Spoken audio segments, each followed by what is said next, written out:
Hi everybody. So I've joined in prior 2 minutes to 6 so that I can have a video and audio check. Am I visible and audible?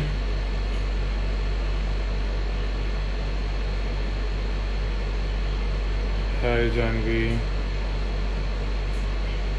Thank you for inviting me to speak on RERA, and I must say Virtual Lawyer is a great initiative by Dr. Manjula Batra, somebody who needs no introduction. And you, Janvi, thank you so much. So today's session is about RERA, in fact all about RERA. So those people who haven't heard about what RERA is, and those people who know what RERA is and they have doubts, any sort of doubts, they would be entertained at the end of session, and if need be, there would be another question answer session as well. So RERA.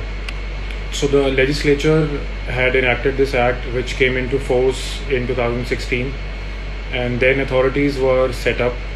Now here RERA is a central act and rules are state-wise. Every state has different rules. Delhi has different rules, Haryana has different rules, UP has different rules. So there is something or the other which is different, which is state-wise. But the act and the provisions are central. What is the difference? I'll be telling you in the following portion of the session. Initially, this was very much needed because you see what were the previously available forums for somebody to go against a builder, and what was there for the real estate industry? The answer is nothing. Either one would go for a civil suit or they would go for a consumer forum. Now, how RERA is better than consumer forum, or what was the need of enacting RERA even when Consumer Protection Act was in place? So as per the definition of consumer, somebody has to be consumer that they have purchased something which is for their own self-use. Whereas in RERA now, the definition is of an allottee, that if the purchased unit is for oneself, then it's fine. Even if he's an investor, then also it's great, in the sense that now the definition of allottee is wider and it covers within the ambit not only the consumer who has purchased a property for one own self, but also any investor, anybody who has been allotted a unit which is plot or apartment or anything would come within the ambit of an allottee. Now apart from allottee, the major definition of RERA is next, ongoing project. What is an ongoing project? So an ongoing project is a project in which no completion certificate has been there in place before RERA coming into picture. So in those cases where completion certificate is there and RERA came later, then those projects need not be registered with RERA. What other projects are required to be registered with RERA? The projects in which the area is more than 500 square meters, and if the project is in phases, including all the phases, if the number of apartments is more than 8, then a registration is compulsory. Also to mention that the registration of cooperative societies is also there in RERA. Even if a cooperative society is bringing up a project, that also has to be registered. And then I would bring you to now state laws. An exception in UP RERA is that if somebody has applied for such a completion certificate, then for that point of time there would be an exemption and they did not go for RERA. That is the difference of ongoing project as per the state rules. Now, what are the major disputes that allottees have been facing, and what good has RERA brought up? Now, RERA mandates the registration of a broker also, that he will only advertise those projects which are registered.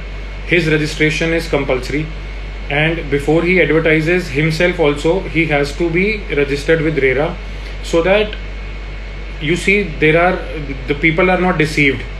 Because earlier what used to be the case was that a project has come up and they are advertising a floor on 13th floor, whereas they don't even have the sanctions for constructing a building of more than 11 floors, but they are advertising it of 15 floors. They are booking units of 15 floors whereas they don't even have sanctions for that.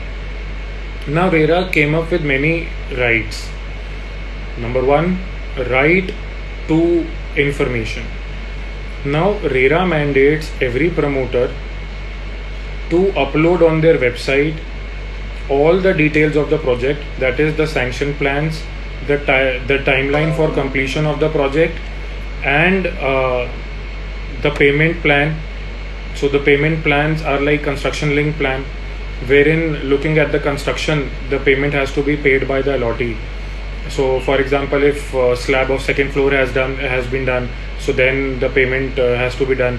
If the promoter is not constructing, then there is a circular from RBI which says that the consumer should be prudent enough. If the construction is not going on, then the allottee need not pay.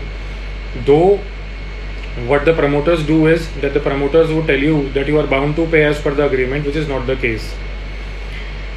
And there are very many remedies in RERA for any sort of deficit service on the part of promoter. Now promoters are mandated to only advertise project after registration, and the veracity of advertisement as per section 12 of RERA is a very important provision. Now if they have advertised about something, they ought to provide you that something. So many a times what happens is that an apartment is promised with like it is a full furnished apartment, you would have heard of, so wherein the fixtures and fittings are there. So at the time of booking, if they have advertised through their brochure, through their prospectus, any particular brands, furniture, fixture, fittings, anything, and tomorrow if they deny those brands, and tomorrow if they then give you any other furniture, fixtures and fittings, then you have all the right to seek compensation on that ground. So whatever they advertise, they ought to abide by that, and if not, then you have all the rights to get it in place. Either he will provide you that fixture, fittings. This is just to illustrate about what all comes within the ambit of advertisement. It is quite a vast provision, and if they do not provide you that particular brand's fittings, then you have all the rights to seek compensation. Now what does RERA constitute of? RERA is about four things. One is the authority, which has the power to grant registration, cancel registration of the project as well as the broker. Then they have the right to pass orders in respect of the interest, all the delay projects, all the projects which are delayed as per the promised date, they have to be compensated for the same. The power of compensation is with the adjudicating officer. The power of refund is with the adjudicating officer. Similarly, litigation expenses are with adjudicating officer. Whereas the power to get you possession, timely possession, and the delay interest on that possession is with the authority. Apart from that, as per section 40, if the orders are not abided by, then the powers of execution are also with the authority itself, in the sense that if you have orders in your favor in your hand, and if the builder is not abiding by the orders, the next step which you have to do is go for execution. Where do you have to go for execution? It is under RERA only. You have to go to RERA authority only, and you have to file execution, and in return, whatever the case would be, some recovery certificate would be issued, and the recovery will be done as the areas of land. Apart from that, RERA has its own appellate tribunal. Any appeals which are lying from any order of RERA authority or adjudicating officer have to go to RERA appellate authority only. The hierarchy has to be followed. That it is not the case that you can directly go and skip to the High Court in appeal. If there is a provision, you have to follow the hierarchy and you have to go for the appeal through RERA appellate tribunal. Then what apart from right to information? Right to completion certificate and occupancy certificate. The builder cannot offer possession until he has the completion certificate and occupancy certificate. That is a mandate from the authorities. So, for example, in Haryana, it is DTCP, Directorate of Town, Country and Planning. Similarly, for every state, it's different.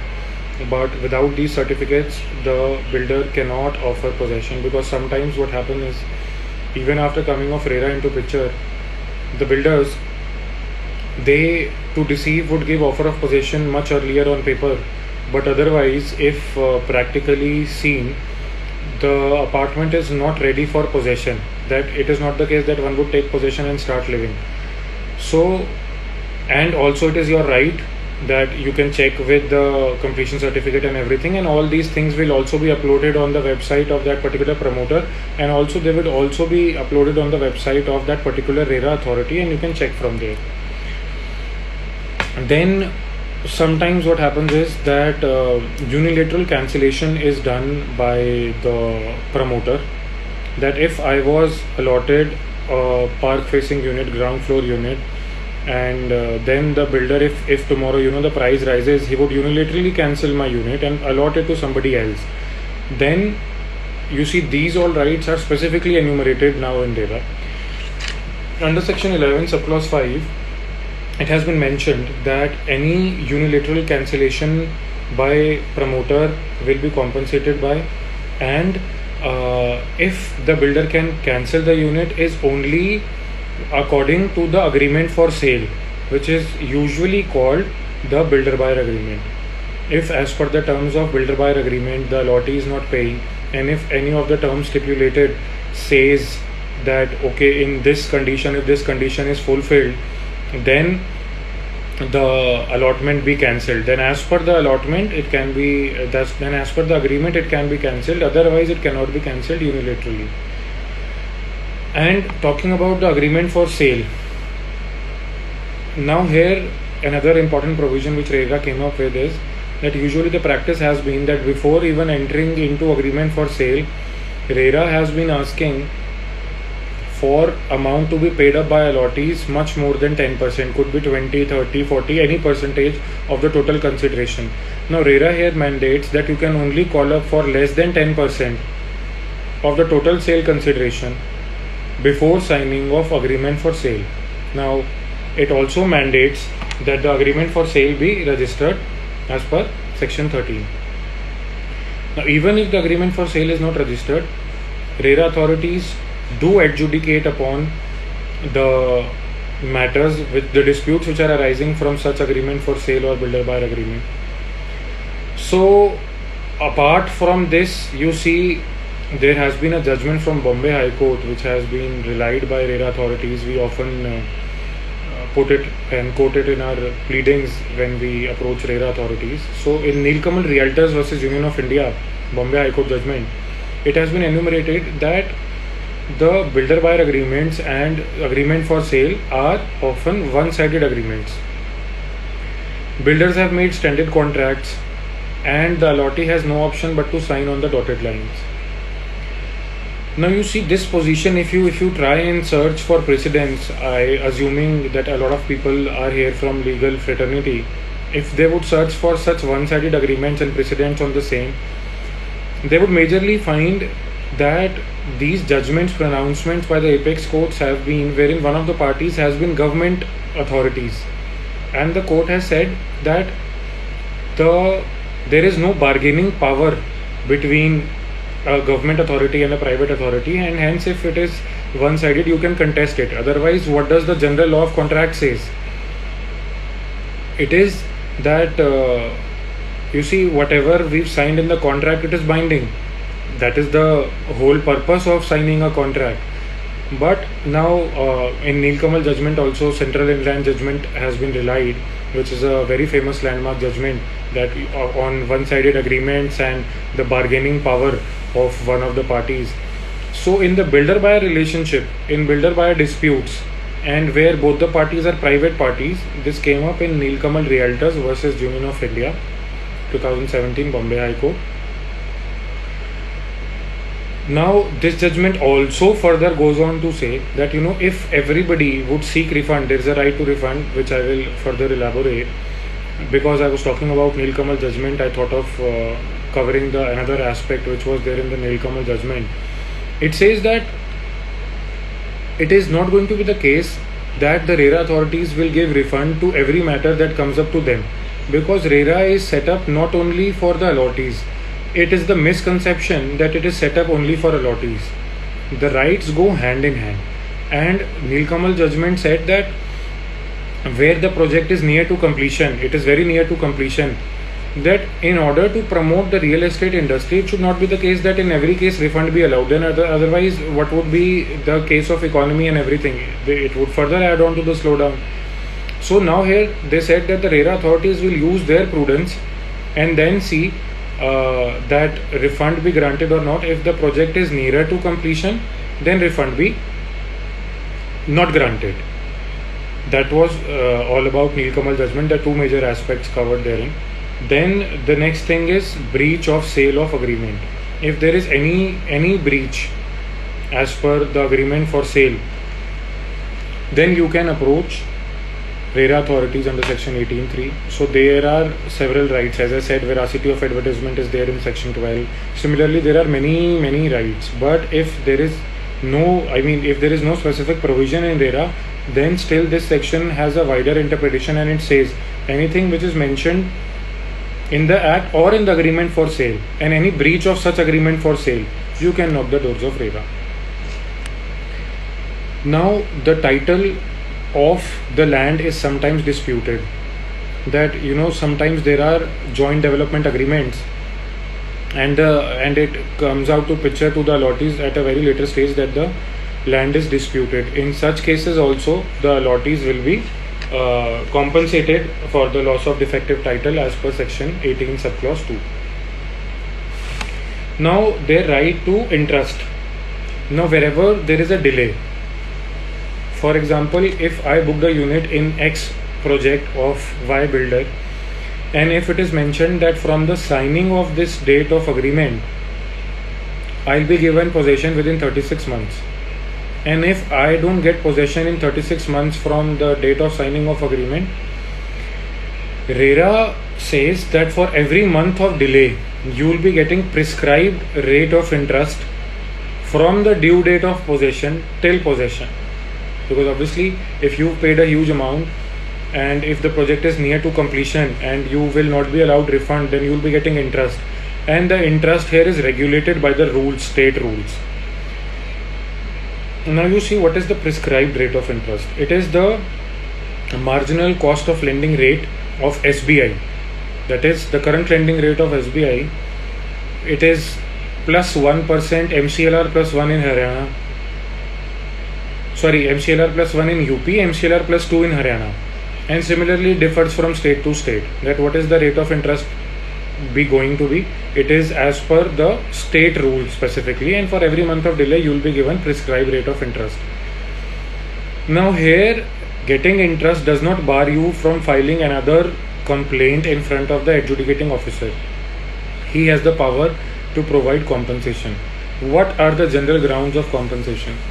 To illustrate, as per my experience, when somebody is living on rent, he is expecting that I will be getting possession by say 3 years from the date of signing, and it comes out to be, if somebody has signed in 2016, for illustration, 2019 is expecting, but there is no possession by 2019, and he is getting possession in 2022. So for all this period of time, when he is staying on rent, he is paying rent. Every month of delay, when he is paying rent, he was expecting that he will be having his own house to stay. That rent is one of the grounds with which one can approach the adjudicating officer for compensation. And similarly, there are many other grounds for which an allottee can be compensated apart from the interest, which is for delay. Now, next is transfer of title insurance and other insurances as per section 16(3). That these insurances be transferred in the name of allottees. Also, talking about right to possession, this reminds me that not only the unit has to be transferred in my name and the possession be given to me. Apart from that, also the common areas, the rights of common areas and the possession of the common areas has also to be transferred to the association of allottees. and the builder is also duty bound to get an association of allottees registered. It is similarly a duty cast upon allottees also to take part in the formation of association of allottees. So you see, as I was saying, it is not only allottee centric, the rights go hand in hand. Builder is also duty bound to get a conveyance deed registered once he is offering possession and the possession is ready. It is similarly the duty of the allottee to get the conveyance deed registered within 2 months of the builder getting occupancy certificate, because sometimes allottees are also at fault.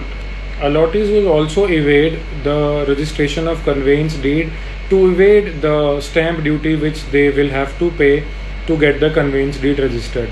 So the duty here is for both the promoter and the allottee. Apart from that, talking about interest also, if the builder will compensate the allottee for every month of delay at prescribed rate of interest, similarly the allottee will compensate the builder for every month of delay in payment as per the payment plan, as per the demand letter. If construction is going on point as per the payment plan, and if the allottee is failing to pay the builder timely, then the allottee will have to compensate for every month of delay of his payments by such prescribed rate of interest, and the prescribed rate of interest remains the same for them. Now usually people come up to me and they ask that, you see, this in agreement for sale which is signed by both the parties, a promoter and allottee, the rate where the allottee defaults, the rate is too much in percentage. Sometimes it's 20%, 25%, whereas I'm just telling you, illustrating you what are the usual clauses which I see in various agreement for sales, and it would be 5 rupees per square meter by the promoter. So crux here being that these clauses are very many arbitrary in nature, that you see the interest which the builder is charging from the allottee in case of default is very much, and the interest which the promoter will give to the allottee is very less. So those people who are not aware of RERA being into the picture and their rights, they would feel like, okay, if I make a delay, then this much I am going to pay, whereas if he is making delay, what am I going to get? Nothing. What do I do? But it has been clarified by the Nilkamal judgment and appraised by various judgments in RERA authorities across India.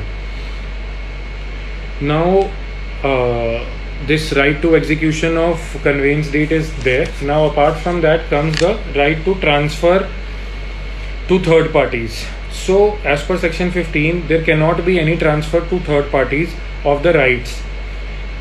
That, you see, if today I have come into an agreement with a promoter for his goodwill, and tomorrow if he says that I am transferring the project to somebody else, and I may not be having trust for that particular developer or builder for that matter, so he cannot transfer any of the rights to any third party without the consent of all the allottees taken together, and the consent will be 2/3 of the allottees. If 2/3 of the allottee will give consent for such third party transfer, then only it can happen, otherwise it cannot. And the allottees will be compensated for the same if they transfer such rights, and they have all the rights to withdraw from the project. Now what does 2/3 of voting constitute here? If I have 10 units in my name, my family's name, family member's name, that would all together constitute for 1 vote. And similarly is the right of alteration. If the alteration he is making as per section 14A, he cannot make any substantial alterations without having the consent of 2/3 of the allottee. And so here there is an exception. The exception here is that if the alteration is suggested as by the architect or by the engineer and it is a minor change, then it can happen, and that will be also brought into notice and communicated to the allottee. Otherwise, if any alteration has to be made, it has to be with the permission of the allottees. Usually what has been seen by me is that many a time builders would either increase the FAR or any which ways they would increase the area or decrease the area. If they increase the area, they would call upon the allottee to pay for the increased area, whether it's my budget or not to pay for that increased area. If they decrease the area, then they say okay, we will compensate you, but they do not actually compensate many a times, or they say that okay, in some other payment we will adjust. But if my requirement is of more area, they are giving me less area because they say these alterations are needed. Such arbitrary alterations can be contested against in the court of RERA. Whereas if the allottees themselves have given the consent for such alteration, that is something different. So they should not sign any document, any agreement by the coercion if such a situation arises, and they have all the rights to approach the courts of RERA. Then structural defect as per section 14(3) is also important right. Now here, as I said, that only ongoing projects have to be registered and everything. Now if a project has come into picture, completion certificate has been prior to RERA and the project is there, still within 5 years of the possession being granted to the allottees, they have the right to check the structural defects, number one. Number two, if they find any structural defects, they will be compensated for the same. Because you see, by naked eyes at the very inception, an allottee cannot get to know what are the defects in an apartment. It is with the time only which will show him that if there are any structural defects, and either so the builder will cure the defects in 30 days from bringing into notice such defect, or he will compensate. And similarly all the rights are there with the allottee if he finds out the structural defects. Here, if the project is not even registered, then also the allottee can go to the court. Otherwise, in all the other circumstances, the registration of project is a mandate, and the authority can suo motu take cognizance for the projects which are not being registered. And while I am talking about registration, I will also bring to your notice that there is also a quarterly compliance which the builders have to do, in which they will upload on the site, give the information to RERA to inspect also, that okay, this much construction has been done, this much payment has been received in this much of time, because there is a timeline which the builders give by way of affidavit that by this date we will be completing the project, and they will not be getting extension until it is a justified extension. Otherwise there is a provision of getting the registration extended, and there are huge penalties for builders. If they are not abiding by the orders of authority, they will be levied a fine of as much as 5% of the total consideration of the project. Similarly, if they are not abiding by the orders of the appellate authority, they will be charged as much as 10% of the total cost of the project if they are not abiding by the orders of the appellate authority. So the quarterly compliances are also giving information to the allottees that okay, this much has been constructed. Another important aspect which came up with RERA is that 70% of the amounts received by the builder by allottees will have to be put in an escrow account, a separate bank account, which will be transparent. RERA authorities can see, allottees can see. The total amount which is given by the allottees will be kept in a separate account, bank account, so that no misappropriation of funds happen. Because it has been seen in the past experience that what builders, major big builders have been doing is that they have been misappropriating the funds of the allottees. They would take funds in one project and they would further procure a land and start another project, take another subscription from allottees, and similarly they would do misappropriation of funds would be there, and the innocent allottees wouldn't be getting the possession. So RERA mandates that okay, if you are bringing a project which has to be registered, the 70% of the amount paid by the allottees has to be kept in a separate bank account. Now, apart from that, talking about few other judgments apart from Nilkamal Realtors. One is Fortune Infrastructure versus Trevor Dilemma.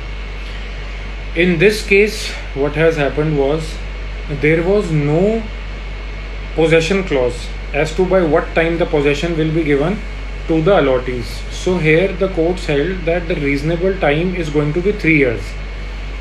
That within 3 years the possession has to be given. And if the possession is not given, then the allottee has the right either to take interest or to withdraw and take refund. Similarly, then it came up in Pioneer Infrastructure versus Govindan Raghavan. Fortune Infrastructure was also reiterated here, and then again it was mentioned that the allottee cannot wait indefinitely to get possession of the units. And if the builder is not providing with the possession, allottee has all the rights to take refund. Now, talking about refund, and sometimes people do ask me, which is a very often question put up to me, that which is the best forum, RERA, Consumer Forum, NCLT, what is it? So first of all, I'd like to bring to your notice that in RERA the timeline which is given is 60 days. That within 60 days the orders will have to be passed by the authority or the adjudicating officer or the appellate tribunal. So in practicality, sometimes it is not 60 days but some more, but it is still very much time efficient as compared to the other authorities, Consumer Forum and other places. What is the drawback here in RERA? There is no provision of class action suit. If there is a class action suit, it is advisable for one to go to Consumer Forum. But if the Resident Welfare Association is registered, and if it is a registered association, then as a registered association, people can come to RERA. Then here it's a plus. Then NCLT, you see, it has been now the case that 10% of allottees have to be there and minimum 100 allottees has to be there to file a case in NCLT. NCLT has also come up with a very interesting judgment, that is Ashok Tripathi versus Ansal API. That is in fact another way of getting your orders executed if the builder is stubborn and not paying even after the RC issued. NCLT in this order, there was an order of UP RERA, there was execution also, then also the builder was not paying. So here the allottees went to NCLT as money decree holders and not as financial creditor. And the order, the acceptance of this dispute with NCLT has changed many things, and this is, I believe, another evolving jurisprudence. Otherwise, what happens in my experience, that once orders are there, either the builder pays. If they do not pay, then we go in execution in RERA itself. At that point of time, settlement happens. The builder will settle with the allottee that okay, if X amount is due to you, let's negotiate and I will give you some lesser interest, or they would sign a fresh memorandum of understanding, paying some payment there and then further they would give post-dated checks or something like that. They would also be offering you alternate possession in a ready-to-move-in apartment of their own, any other project or like a project by the same builder. Now here, as per the rights enumerated in RERA, the allottee is not bound to take the alternate possession as offered by the builder or promoter. If he is interested, then he would take that alternate possession. If he is not interested, he has all the rights to take refund, because the case is that the builders would want to evade from paying the amount of refund.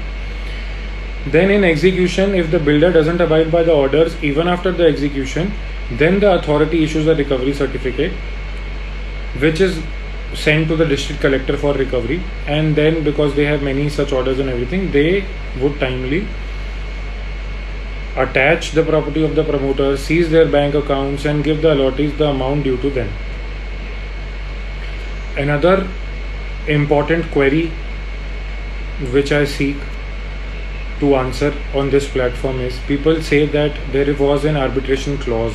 Sometimes builder also say that okay, I want to invoke the arbitration clause as mentioned in the agreement for sale, then I would like to quote here case law, that is MRMGF versus Aftab.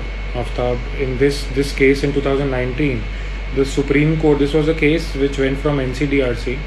So here the Supreme Court said that consumer forum is a special remedy, and whenever there is such a special remedy, then the allottee, consumer, whosoever it is, has all the right not to invoke arbitration and to go for the special remedy. Arbitration in itself is a separate statute, but we have to see that which is the special statute for that purpose. So it was held that going to consumer forum is no bar if there is an arbitration clause in the agreement, because that's a special remedy. Apart from that, the court further went on to say that, you see, we are not limiting this to the consumer forum only. All other such forums or acts which are enacted for special rights, in all those cases it is not necessary that the arbitration clause be invoked. And this judgment, when we cite in cases in RERA, it is appreciated by the RERA authorities, and they often, in fact they have always held that invocation of arbitration clause is not necessary. You can hit the course of RERA. Okay, as per 29A of Arbitration Act also, even after taking extension also, even if it says that okay 1.5 years the matter will be sorted out, RERA says it in 60 days. So people would still want to go for RERA, and there are many other benefits of going to RERA. So it is not necessary to invoke the arbitration clause. So as I said, that people when say that okay these things are written in agreement for sale, they should always consult legal counsel, and it has been upheld by all hierarchy courts that this builder buyer agreement for sale are arbitrary, and these rights in RERA are exclusive. Now another question is whether the rights enumerated in RERA bar anybody to go to consumer forum or no. In a recent case of M3M versus Dr. Dinesh Sharma, Mr. Dinesh Sharma, Delhi High Court, 4th September 2019 judgment probably, says that rights of RERA and consumer forum are concurrent. Even if special rights are there enumerated in RERA, if you want to go to consumer forum, you can go to consumer forum. Like people would want to go for a class action suit under 12(1)(c). But you see, in my experience, consumer forums take much more time. They would take very many years as compared to RERA. So RERA here gives an edge. Now apart from that, you see, these judgments that I have mentioned are very well appraised by the RERA authorities. And apart from this M3M judgment also, which I was quoting, that these are concurrent, Pioneer Urban Infrastructure versus Union of India has also said, when the discussion was RERA, IBC or consumer forum, then again it was held in that judgment that the rights mentioned are concurrent. Now, if you talk about the bare sections of RERA authority, there is a provision, section 71. They enumerated that if one can withdraw a complaint pending in a consumer forum and bring it to RERA, but they do not expressly bar somebody from invoking his rights by going into a consumer forum. Apart from that, they have explicitly barred that after RERA coming into picture, the authority being established in that particular state, they have barred civil courts from taking cognizance. Any suit, any injunction order will not lie to any civil court regarding the provisions which are mentioned in RERA Act. Now people also ask that can we file a criminal complaint against the builder in the economic offences wing and everything. So it is only in the exceptional circumstances. Per se, this case is not of criminal nature. To invoke cheating, the ingredients of cheating, exceptional cases have been there where the collectively people went and the court held that the dispute here is that okay, the builder has misappropriated say for around 400 to 500 crore of rupees, and in such a case bail not be given to the promoter, because now this is a dispute which is concerning public at large, that okay, if there were x hundred of allottees and they all have been deceived, then it amounts to cheating. Otherwise, per se, this is not a case of criminal nature. The remedies available to you also, like RERA, Consumer Forum, NCLT, the confusion I think I have probably cleared. Apart from that, as I said, that the jurisprudence is still evolving. So you see, recently NCLT, what it has been doing in one of the Ansal cases. Earlier, the whole company used to go for winding up and liquidation. Now they've ordered that only those projects in which nothing substantial is happening, an IRP be appointed. So either the investor would come in and they would construct and give the possession to allottees and award them 8% of interest as per IBBI rules, or apart from that,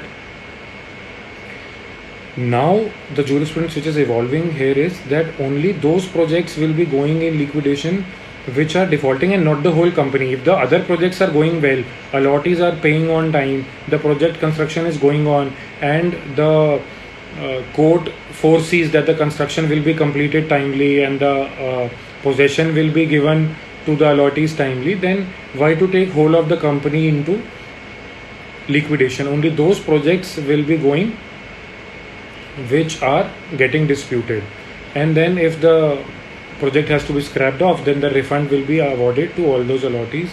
But again, NCLT, the problem is 10% of allottees. Not every allottee would come to consensus, and I would suggest that the most efficient forum, time efficiency and everything, is RERA. Explicitly the rights are mentioned and it's very easy to approach RERA. And RERA, I would say that is quite exhaustive in nature. As I said, that there are wider provisions, that even if a specific provision is not there, then also the doors of the RERA authority can be knocked by the allottees. Now I think it is time for all the comments to be taken up. Janvi, I would request you to bring to me all the questions which have been there. Some settlement regarding question by Daniel Dennis, I can see. Tomorrow, I'm reading the question for everybody here.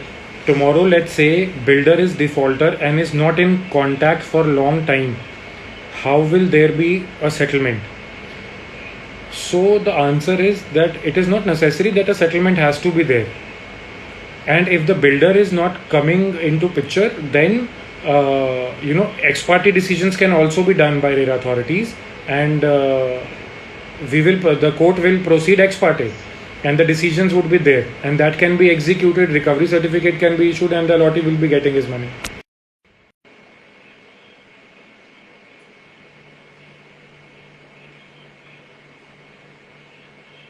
Now, question from Kajan. Hi, Hi, good Janvi. evening. Good evening. Hanji, thank you so much for doing this. We're all very happy with all the information you have shared, and especially on RERA, because that is one topic that, goes over my head most of the time. And today I've actually understood it. Thank you, thank you. I know it's Okay. like a new law, so not many people are aware of. So I tried to bring out the best I could. One of the questions is ready on my screen, which I'm going to probably answer, and then Sure. Janvi will take it forward. So I was just reading this question only. It's Kajal question. It says, if builder says to the defendant to go for reconstruction, despite the property is disputed and stay order has been brought by the plaintiff over defendant, so reconstruction point, is it valid or not? So, Kajal, the answer to this is, here the title is disputed. Here, per se, the builder has defaulted, And if you do not consent for such reconstruction, you cannot be coerced into the same, and you have all the rights to seek refund.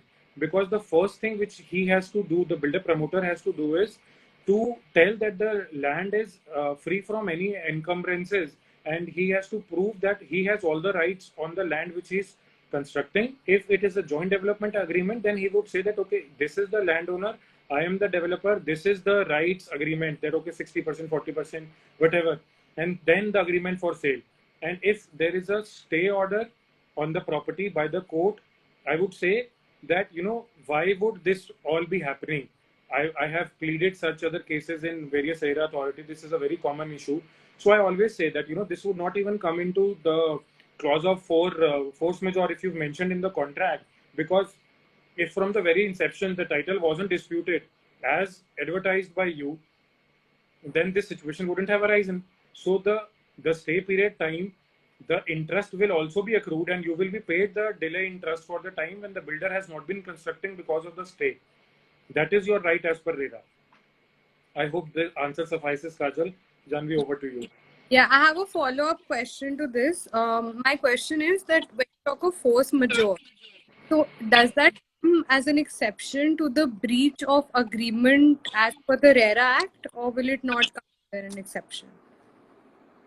Yeah, so I think the answer here is, see, the general provision is if the force majeure clause is not explicit enough, we wouldn't consider the options, like, if pandemic is not mentioned, then for COVID cannot be a force majeure.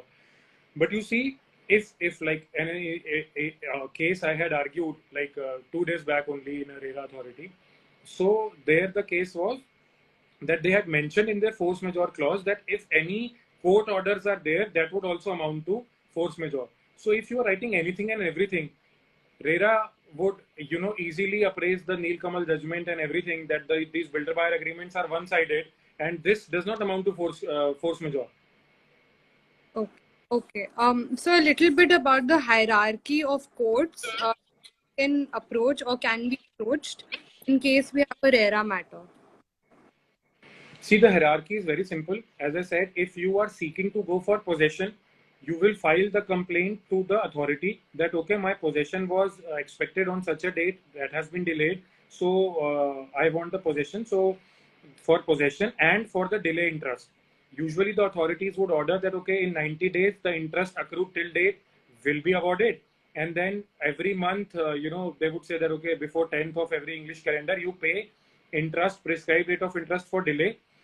And then if the case is for refund, then you go to adjudicating officer. This is a confusion with people, that they would, the case would be dismissed if they are going to authority for refund. And similarly, if they are going to adjudicating officer for possession. So the rights are bifurcated into two, authority and adjudicating officer. If compensation has to be awarded for anything, any grounds mentioned as per RERA, the correct person to approach is adjudicating officer, which is a part of the RERA authority. Okay. Okay. Yeah. So another question, you were talking about class action suits.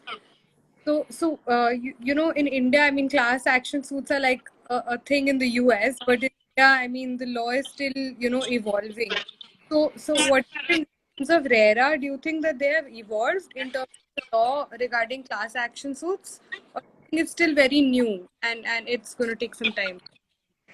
See, they have a reason when we ask them, because I've been in terms with, talking terms with the chairpersons and many of the people from authorities. When I put this question to them, the answer is that the legislature has been very clear by not bringing class action suit under RERA.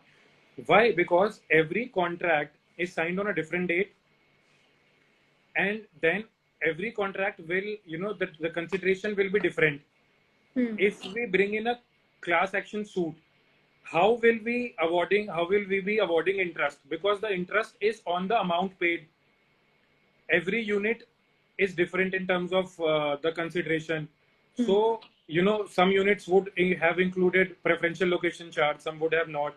Area somewhere would be bigger, somewhere would be lesser.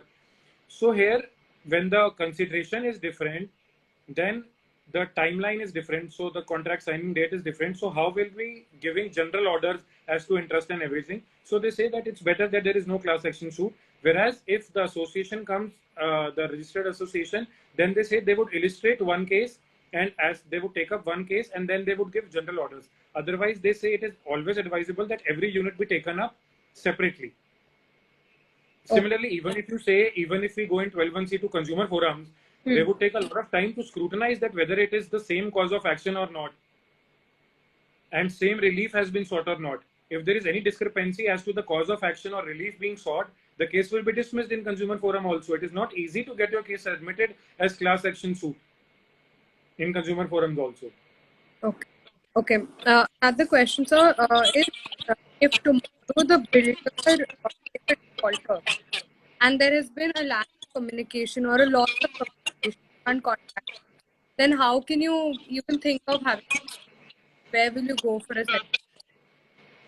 Yeah, so I think I've already answered. There is no need to seek settlement if the builder is defaulter and is not in contact. So first of all, it is his right to give you all the information you see.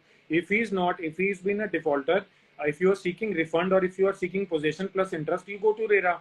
And even if the builder, if you are anticipating that the builder is not going to come and reply, the RERA courts will proceed ex parte, not only for orders but also for execution. They would proceed ex parte, and the allotee will be given his money back. Okay, and so what will be the course if the builder a plot? Like, Sorry? if he doesn't want to settle and he wants to further develop the plot. Yeah, so I'll tell you here very interestingly, if the promoter has to go in appeal also, he has to submit 100% of the total amount before going into appeal. So usually builders would not go in appeal submitting 100% of the amount, rather they would want to settle. But if he is willing to construct and if he's wanting extension from RERA, whether refund will be granted or possession will interest will be granted will depend on the level of construction. If only superstructure is there, so for example, if 20 floors sanction plan is there, if only 4 floors are constructed, you cannot anticipate a possession to be given. In those cases, RERA will be awarding refund. If there is no internal work, nothing is going on the site, RERA will give refund. Whereas if the construction is complete, internal construction, plaster, everything is complete, only some fittings are left out, then the authority will not give refund. They will rather provide for possession with interest. So the construction level has to be seen, and the prudence of authorities will be there, which is, I think, absolutely right. If today, because market rate of property fluctuates, and Right. allottees can also have malified intention that, okay, if the property is down today, let me just sell it off, let me just take the refund. So here, if the project is near to completion, then not awarding refund is prudent enough, I believe, and then only the economy will function well. Right. Okay. Thank you, sir. I think this has to be the last question because we're short on time. So Right. thank you so much for coming on Virtual Lawyer and explaining all of this so well. I look forward to having you here. And thank you so much. Of course, it's my pleasure, Janvi. Thank you.